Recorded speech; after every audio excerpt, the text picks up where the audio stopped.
This talk was brought to you by Talent Tactics and Amplified Story. This was me 10 years ago looking for work. My first month was great. I applied to 100 jobs with the same resume. I had a goal of applying for about 20 jobs a day. And at the end of the month, I ran out of job postings. So I did what everyone else does, and I waited.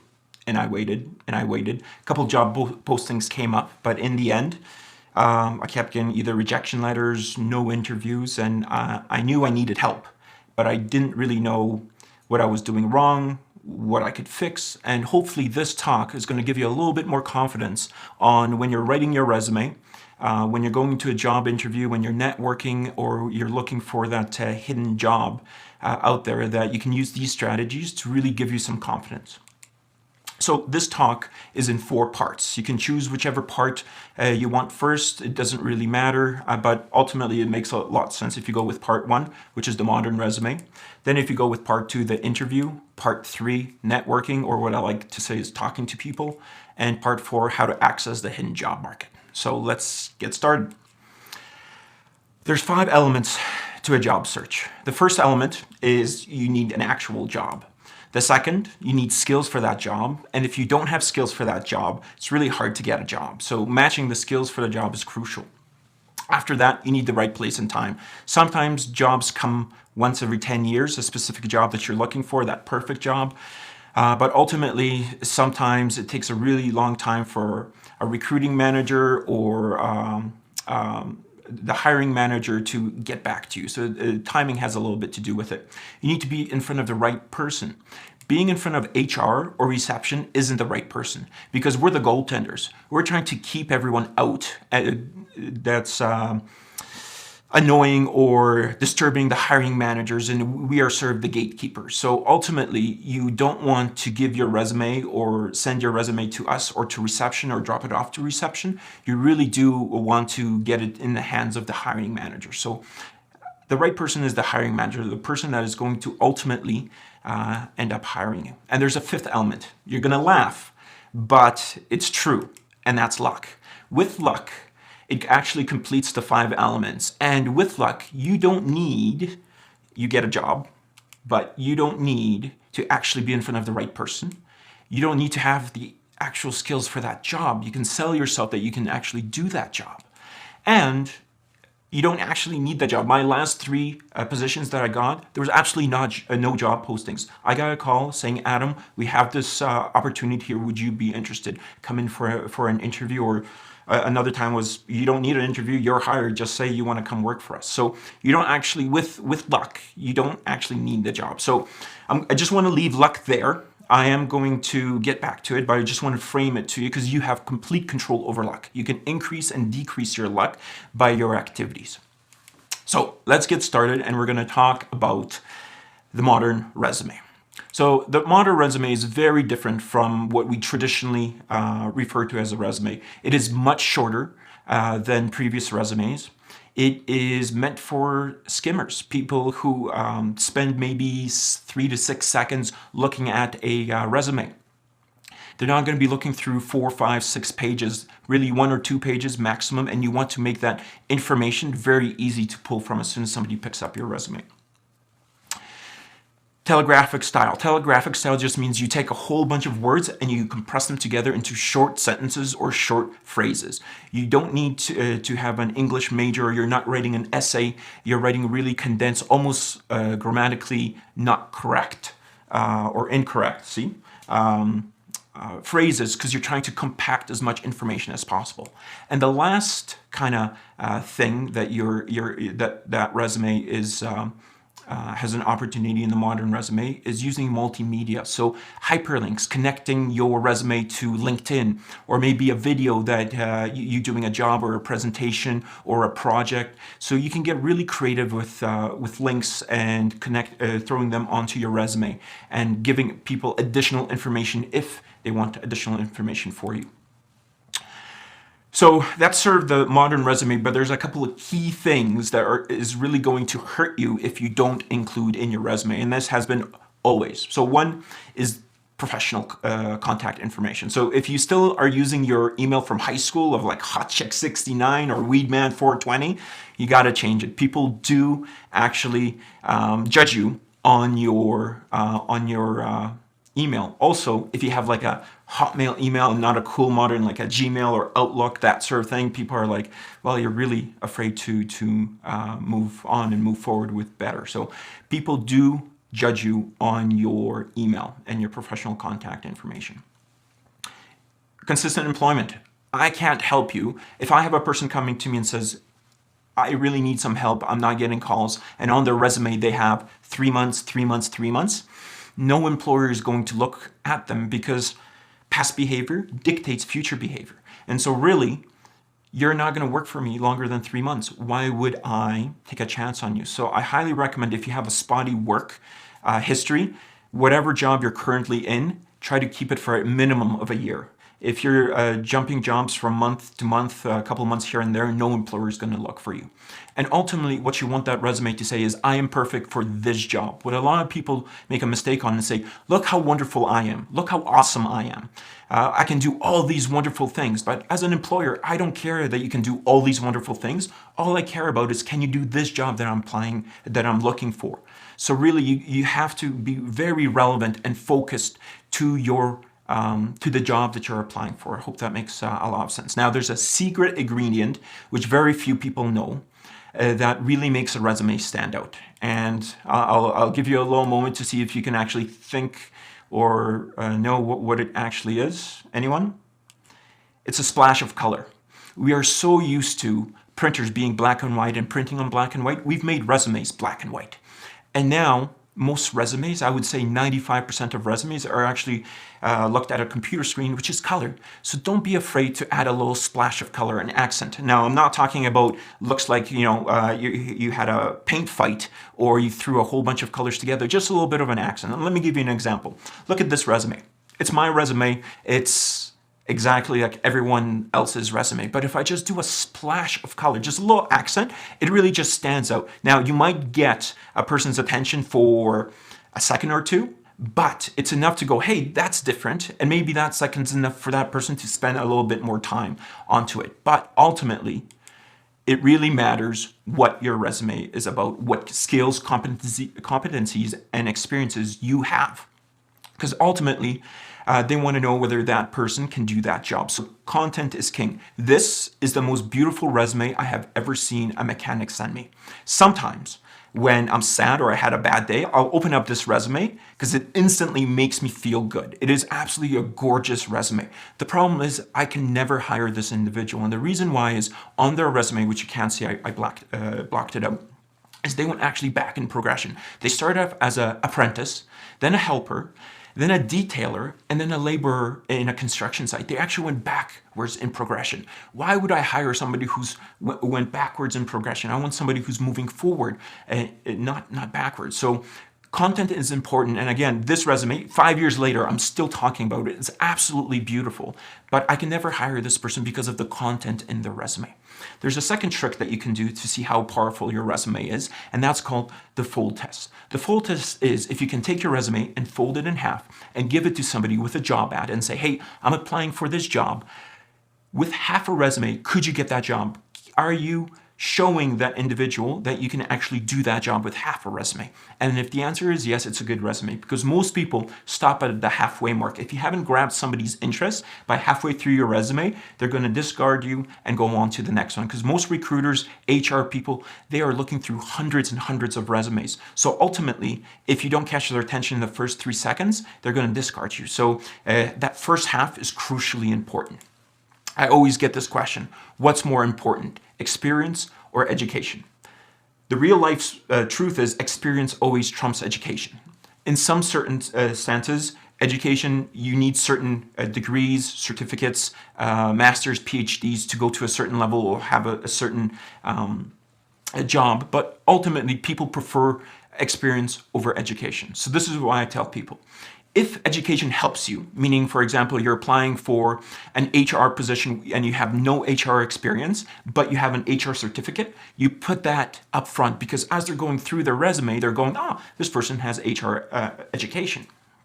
If your experience helps you more, meaning that you've actually done the job, it's very similar to the past positions that you applied for, you definitely put your experience first, and then you put your education at the bottom or at the end if it doesn't help you. So the rule is, if education helps you, so they're looking for that specific degree, that specific certificate, put it up top. If they're not, and your education doesn't help you, put it at the bottom and put your experience up top.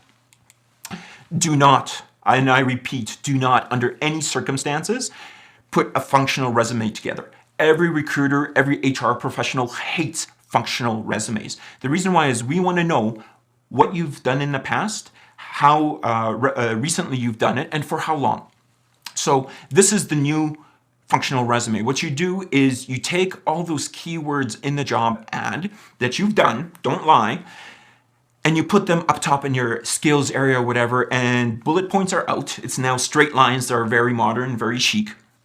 And you put those skills up top, so you make it very easy for that recruiter or for that HR professional or for the hiring manager to go, oh, they've done this, they've done this, they've done this. Perfect. I'm actually interested in looking more into this person's experience. So this is your cheat sheet. This is your you're helping the recruiter or the HR manager look for, you're helping them to see that you're that candidate. So do not do a functional resume. Everyone wants to see a chronological resume.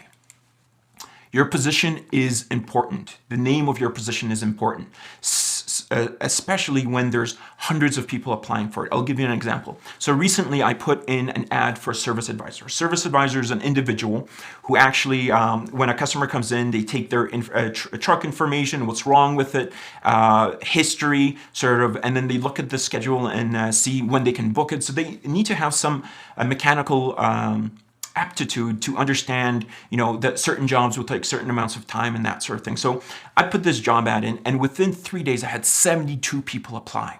And so Indeed gives you an applicant tracking system, and it tells you what the most recent position was. And within Indeed, there are 3 people here that actually done the job that I'm applying, that I'm looking for. So I'm gonna instantly, Matt, Dave, Sam are thrown out because I'm not going to be looking at a carpenter's helper. I want somebody who's actually done the job. And Kushla is out. And the reason why Kushla is out is she's not even in the country. So why would I even look at her resume when she's not in the country? So instantly, out of 72 resumes, I'm looking for individuals who've done that job before. So the trick is, if the job that you're applying for is slightly different, the name is slightly different, but in spirit, it's the same job. When you're looking at the job description, it's the exact same job. Change that job title to what's in the job ad. You will instantly get more attention that way than and no one's gonna hey, you lied about your position. When you go into the interview, make sure you're upfront. Hey, just so you know, I switched that resume I switched that job title because it's more reflective of your organization. Because when it comes to reference checks, they're going to be using that title. But switch that job title around. It will really definitely help you. So here's a trick for you out-of-towners. People discriminate, and specifically, let's say you're in Calgary and want to move to Edmonton, or Edmonton to Calgary, Vancouver, Toronto, whatever it may be. People are not going to hire you unless you are absolutely the perfect candidate and you are the only person with those skills. Now they're going to be looking at you and say, yes, absolutely, I want that person. Because what they're thinking is, well, I don't want to uproot this person. I don't want to make them move. I don't want to pay for their moving. That's additional expenses and additional pressure. What happens if this person doesn't work out? What happens if I need to fire them in a month or 2? Well, they're not going to take a chance on a person out of town. And I can speak for myself. I know that when a person lives away from my company, let's say it's a half hour or 45, 1 hour, an hour and a half commute, you're going to start looking for another job within, let's say, 6 months. You're going to get tired of that commute. So people really discriminate against where you're coming from. So here's the trick that you're going to do. When a person is applying out of town, they're going to see that resume and they go, oh, perfect. This person has the skills that I'm looking for. Then they're going to look at your address and go, well, I want somebody in Edmonton. I don't want somebody in Calgary.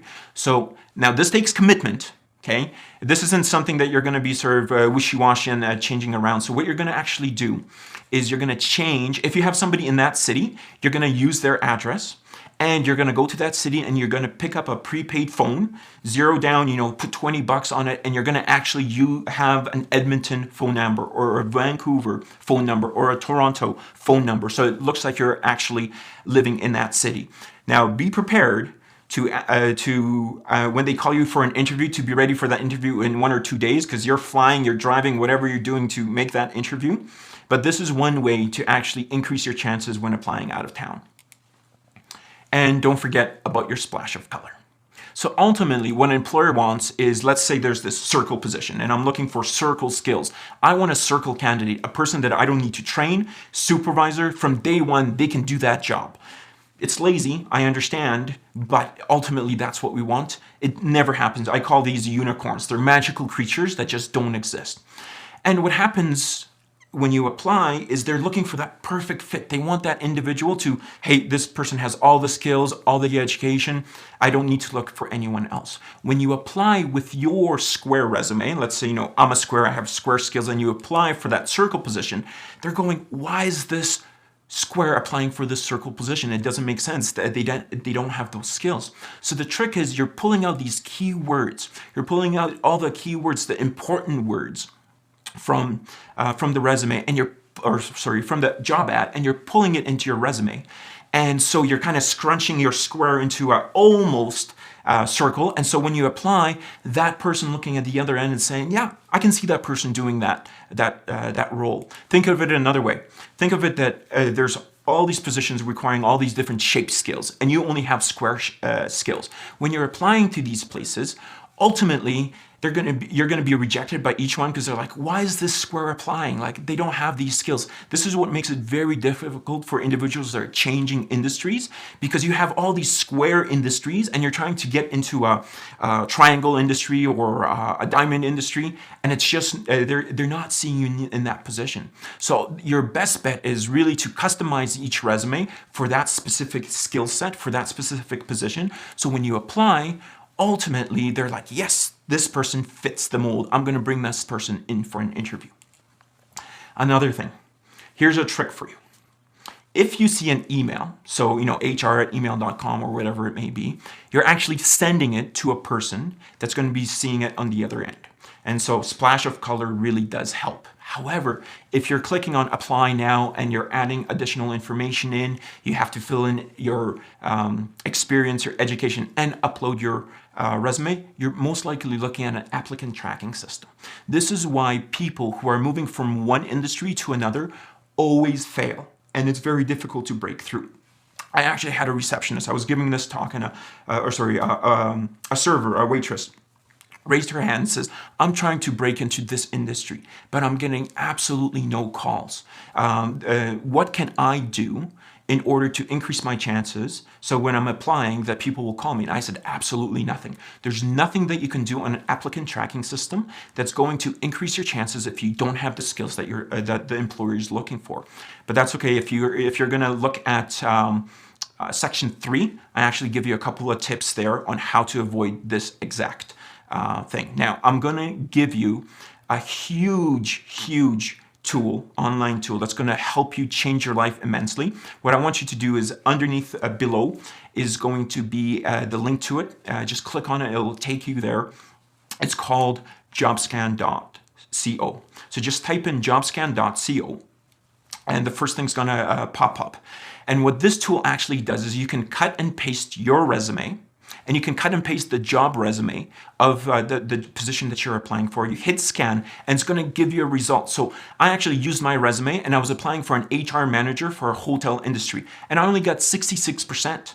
And this is why it's critical. And like, I have a lot of skills, but look at all those skills I'm actually missing in that resume.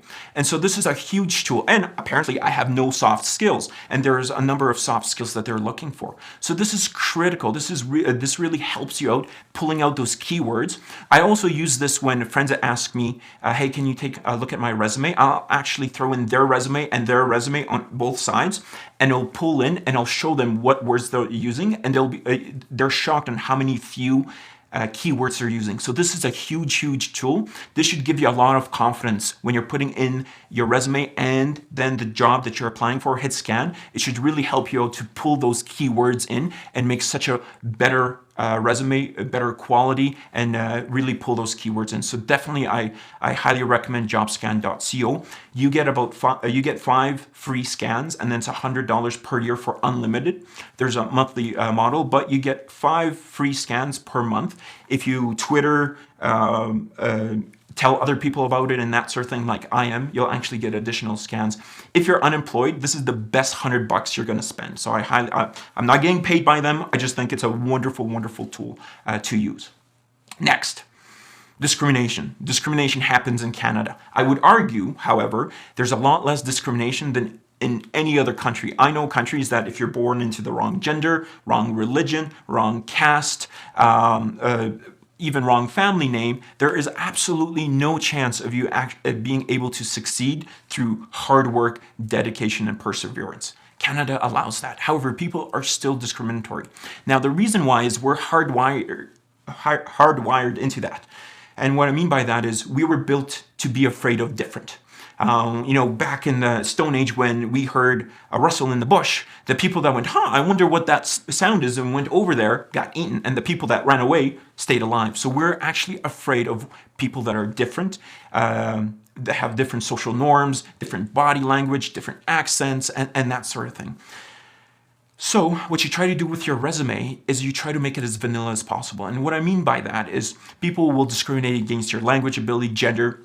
I'll give you an example. If I had a person who volunteers for Women's Power Death to Men Association, is a hardcore feminist, I'm not going to want to hire her because I'm going to be afraid of that person going in and everything that I say is going to be gender discrimination. I had an HR student who came in and said, hey, I've graduated, I'm applying, but I'm not getting any calls. Can you look at my resume? I said, sure. I looked at her resume, and she had that she sang in the church choir, that she taught kids computer skills Sunday school, and then she went on a mission to Ghana and set up computer labs for orphans. What's wrong with that? Absolutely nothing. But what is the other person seeing on the other side? The person's too religious. They're going to try to convert the entire company. And when I fire them for trying to convert the whole company, they're going to sue me for religious discrimination. That's not true, but that's what people are thinking. They're afraid of people that are different. So what we did was we actually took out the singing, because I'm not hiring a singer. This isn't American Idol. I don't care if my employees sing. We changed Sunday school to community. So she helped in the community teach kids computer skills. And we took out mission, and we said she went and set up computer labs for orphans. Within 2 weeks of just doing those 3 changes, she started getting calls. She is now employed in HR, and she's survived her 3rd round of layoffs. So, she was never looked at. There's a whole bunch of companies that missed out on an amazing individual, but they were afraid of that religiosity in that resume. So try to make it as vanilla as possible. Push it away so that people can actually see your true skills and not sort of judge you for your additional activities. Cover letter. 70% of people don't care about cover letters. There's 30% that really, really care. Care way too much, but there's 70 that don't. Unfortunately, if you don't send in a cover letter, you're only applying to 70% of the population, because that 30% really care, and they'll actually disqualify you. Thinking of it this way, there's 200 people that are applying. One of the ways they're going to discriminate, or they're going to sort out, is whether you have a cover letter or not. And so by you not having a cover letter, they're going to throw you out, even though you might have a great resume. So here's the trick to cover letters. I call it cash. And so cash is, it's authentic, from scratch, and you have a hook. So what I mean by that is authentic, and scratch. Sorry, let's start with scratch. I wish it would be on order, but it spells cash. I know it's kind of neat. I'm quite proud of that myself, So the idea here is from scratch. You do not cut and paste any cover letter. You actually write it out as a blank. You write it out from the heart and why you truly want that position. I can tell who does a cookie cutter and who actually starts from scratch. Number 2, authentic. You're truly showing the authenticity of who you are and why you want that position and why you would be a perfect fit. And the third, you have a hook. And that hook is you do a name drop, so you might know somebody in the company, you might have been referred by somebody, or you know something about the company, a new project in the newspaper, they did some great community activity, and that's how you heard about them, and now you really want to work for them. So that's sort of that hook, that this person knows a little bit more about the company than the average Joe. So that is the modern resume. I hope you enjoyed this talk. It's brought to you by Talent Tactics and Amplified Story. Hopefully, I haven't bored you enough and you'll move over to part 2. Thank you.